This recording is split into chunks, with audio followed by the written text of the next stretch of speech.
Sun glare is a dangerous distraction. It starts in front, but then the road turns and it's coming from the side. With the ADDVISOR, you can stop glare from both directions without taking your eyes off the road.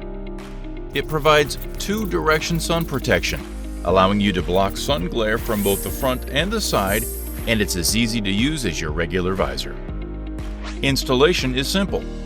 Clean the top of the windshield with the included alcohol pad. Find the mounting location on the windshield, 1/4 inch below the roofline and midway between the left edge and rear view mirror, or in line with the middle of your steering wheel. Peel off the adhesive back. Hold it horizontally and stick the rail to the windshield by pressing firmly and holding for 30 seconds. Let the adhesive set for 1 hour. While you wait, peel the protective film off both sides of the tinted visor.